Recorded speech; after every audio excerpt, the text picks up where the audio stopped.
मुख्यमंत्री अशोक गहलोत ने अहम बैठक ली। एआरसीपी में आने वाले 13 जिलों के जनप्रतिनिधि बैठक के अंदर पहुंचे थे।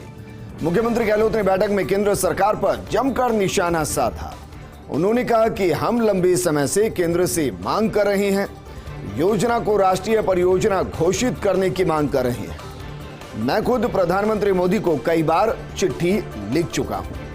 अक्टूबर 2018 में पीएम मोदी ने प्रदेश की जनता से वादा किया था। बैठक में सीएम गहलोत ने पीएम मोदी का भाषण भी पढ़कर सुनाया और कहा कि केंद्रीय मंत्री ने राजनीति से संन्यास लेने की बात कही थी।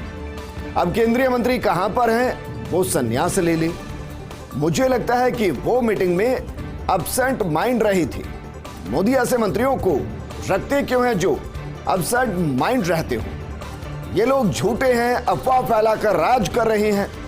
जल शक्ति मंत्री ने एक प्रेस कॉन्फ्रेंस में कहा था, बोले थे वो, योजना में से सिंचाई वाला भाग हटा दिया जाए। सीएम गहलोत ने कहा, हमें लिखित में कुछ नहीं कहा गया। ऐसे में किसानों की सिंचाई का भाग नहीं हटाया जाएगा। पीएम को कहना चाहिए कि हिंसा बर्दाश्त नहीं होगी। ये कहने में भी पीएम मोदी कंजूसी क्यों कर रहे हैं? दूसरा प्रोजेक्ट बंद करने की अफवाहें चली। इस अफवाह पर किसी को ध्यान नहीं देना है। हमारी सरकार कोई प्रोजेक्ट बंद नहीं करती। वसुंधरा जी ने रिफाइनरी को 4 साल बर्बाद कर दिया। जब एक बार मंत्र पढ़े गए तो दूसरी बार मंत्र कैसे पढ़ेंगे? मैंने आपत्ति की, तब जाकर कार्यक्रम का नाम बदला गया। वसुंधरा जी ने रिफाइनरी को 4 साल बर्बाद कर दिया। दरअसल रिफाइनरी के प्रोजेक्ट को लेकर मुख्यमंत्री गंभीर भी रहे और उनकी सरकार में काम तेजी से हुआ भी। उनका मानना है कि बीजेपी सरकार आने के बाद काम गति नहीं पकड़ पाया और जो रेशो था उसके चक्कर में 4 साल डिले हो गए। वहीं ईआरसीपी को लेकर मुख्यमंत्री अशोक गहलोत गंभीर है। आज 13 जिलों के जनप्रतिनिधियों के साथ सीएमआर में बैठक हुई। मुख्यमंत्री गहलोत ने बैठक में केंद्र सरकार पर जमकर निशाना साधा और कहा कि इंदिरा गांधी परियोजना का पानी जोधपुर लेकर आया। इस काम के लिए 17 साल मुझे लग गए, लेकिन मैं इस काम से कभी पीछे नहीं हटा, हमेशा इस काम के पीछे लगा रहा। दिल्ली उतरते ही सबसे पहले इस काम के लिए विभाग में जाता था। वो कहते हैं कि पहले जो केंद्रीय योजना हुआ करती थी उसमें 90-10 का अनुपात हुआ करता था, यानी कि 90% पैसा केंद्र सरकार देती थी और 10% पैसा राज्य सरकार उस परियोजना में लगाती थी। लेकिन अब इसे 60-40 कर दिया है, यानी कि 60% केंद्र सरकार देती है और 40% राज्य सरकार देती है। जल शक्ति मंत्रालय योजना में रोड़गा अटकाने का काम हो रहा है। मंत्रालय के सचिव ने मुख्य सचिव को पत्र लिखा और कहा कि योजना की किसी हिस्से में काम शुरू ना किया जाए। अंतर्राज्यीय मुद्दों पर सहमति बन जाने तक काम रोकने के लिए लिखा है।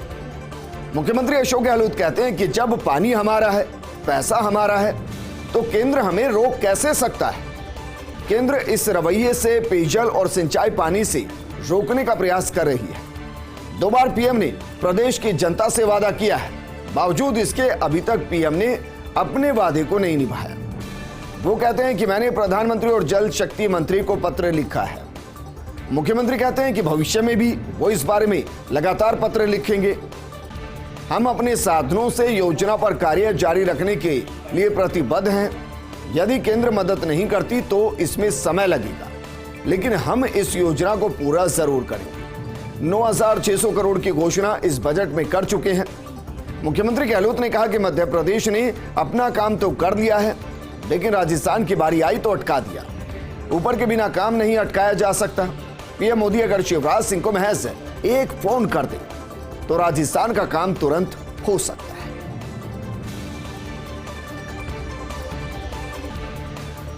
यानी कि कहा जा सकता है कि ईआरसीपी को लेकर मुख्यमंत्री अशोक गहलोत ने केंद्र पर जमकर निशाना साधा।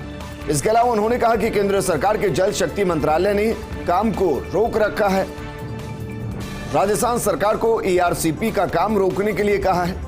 हमारी सरकार ने ईआरसीपी के लिए 9,600 का बजट राज्य कोष से जारी कर दिया है, इसी बजट में जारी किया है। जब इस प्रोजेक्ट में अभी तक राज्य का पैसा लग रहा है, पानी हमारे हिस्से का है, तो केंद्र सरकार हमें ईआरसीपी का काम रोकने के लिए भला कैसे कह सकती है? राजस्थान के 13 जिलों की जनता देख रही है, उनके हक का पानी रोकने के लिए केंद्र की बीजेपी सरकार कैसे रोड़े अटका रही है। प्रदेश सरकार ईआरसीपी को पूरा करने के लिए प्रतिबद्ध है। जीएसटी क्षतिपूर्ति की अवधि जून 2027 तक बढ़ाने की मांग की गई है, यानी कि 5 साल और बढ़ाने की मांग की गई। मुख्यमंत्री गहलोत ने केंद्र सरकार से मांग की है और कहा कि लॉकडाउन से राजस्व पर अत्यधिक नकारात्मक प्रभाव पड़ा है। जीएसटी लागू करते समय कहा गया था 5 साल में राजस्व में स्थिरता आ जाएगी। राज्यों के राजस्व में निश्चित वृद्धि दर की स्थिति प्राप्त होगी, परंतु अभी तक जीएसटी राजस्व प्राप्तियां अपेक्षित रूप से स्थिर नहीं हो पाई। साल 2017-18 से मई 2022-23 तक प्रदेश के बाकी हैं 4,822.63 करोड़ रुपए और ये राशि अब तक प्राप्त नहीं हुई है। मुख्यमंत्री ने जीएसटी की कर दरों को सुसंगत करने का भी आग्रह किया और कहा कि किसानों, दिव्यांगों और मध्यम वर्ग के घरेलू उपयोग में आने वाली वस्तुओं पर करारोपण को युक्ति संगत किया जाना जरूरी है। और अब बात करते हैं गहलोत सरकार के गुड गवर्नेंस की। प्रदेश में प्रशासन शहरों के संग अभियान को लेकर शिविर लगेंगी।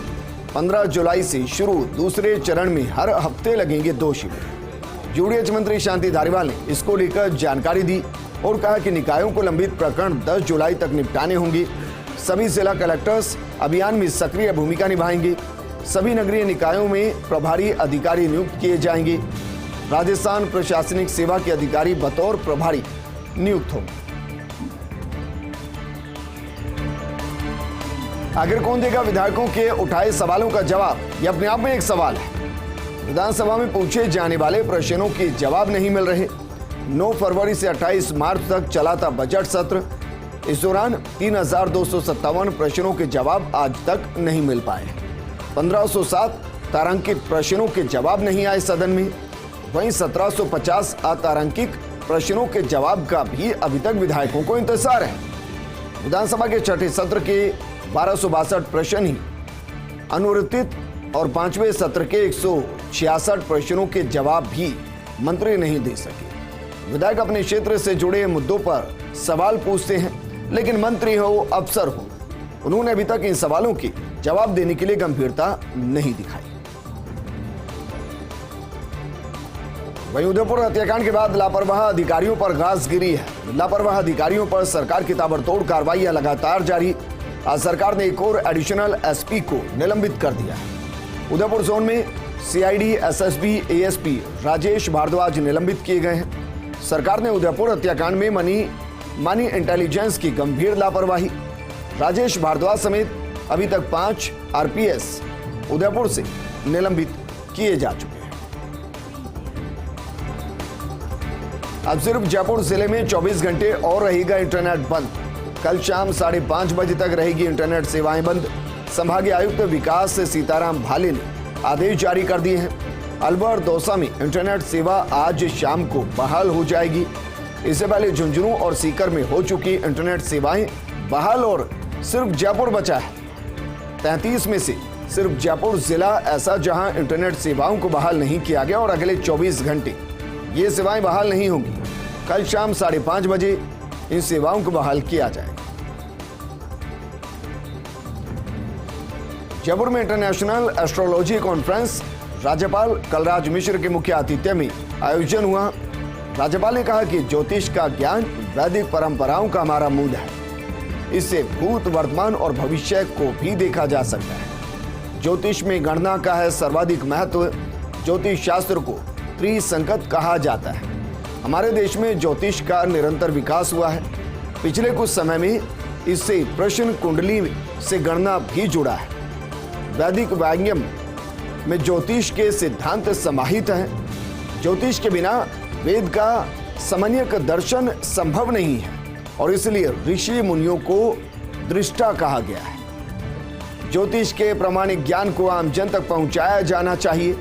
भारतीय पंचांगों में वर्णित ग्रहण और तिथि की घटनाएं सटीक हैं। यह हमारे ज्योतिष शास्त्र की गहराई को दर्शाता है। मेरा विद्वानों से साफ आग्रह है कि ज्योतिष को प्राचीन ज्ञान खगोल विज्ञान से जोड़कर सहेजा जाए। इस कॉन्फ्रेंस में जो चर्चा हो उसका दस्तावेजीकरण हो, जिससे कि आमजन को भी इस कॉन्फ्रेंस का लाभ मिल सके। पाल बालाजी ज्योतिष संस्थान के सहयोग से इस कार्यक्रम का आयोजन किया गया था। पार्लियामेंट्री कमेटी पहुंची जयपुर। एयर इंडिया की फ्लाइट से 30 सदस्यों का दल जयपुर पहुंचा है। गिरीश चंद्र बापट है कमेटी के चेयरमैन। अपनी धरोहर अपनी पहचान की थीम पर है कमेटी का दौरा। आर्कियोलॉजिकल सर्वे और पर्यटन विभाग नोडल विभाग जयपुर से कल सुबह 10 बजे दल सवाई माधोपुर के लिए रवाना होगा।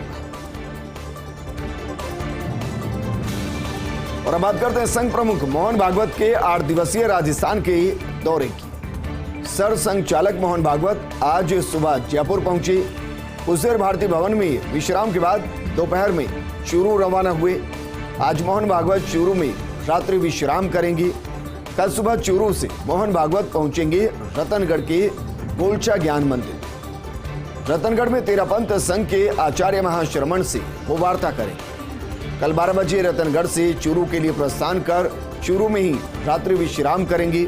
4 से 10 जुलाई तक झुंझुनू में अखिल भारतीय प्रांत प्रचारक बैठक में शामिल होंगे। 7 से 9 जुलाई तक देश भर के सभी प्रांत प्रचारक और सह प्रांत प्रचारक अपेक्षित होंगे। वहीं आरएसएस का एक कदम आधुनिकीकरण की तरफ। सरस्वती शिशु मंदिरों का आधुनिकीकरण करेगा संघ। शिशु मंदिरों के शिक्षकों और छात्रों को प्रशिक्षण देगा आरएसएस। शिशु मंदिरों में आधुनिकीकरण को लेकर शुरू होगी कवायद। देश भर में संघ की व्यवस्था के तहत प्रशिक्षण शिविर होंगे। प्रांत स्तर पर होंगे information communication and technology centre. प्रांत मुख्यालय से ऑनलाइन शुरू किया जाएगा शिक्षण और प्रशिक्षण। संघ की अनुसांगिक विद्या भारती संचालित करती है शिशु मंदिर।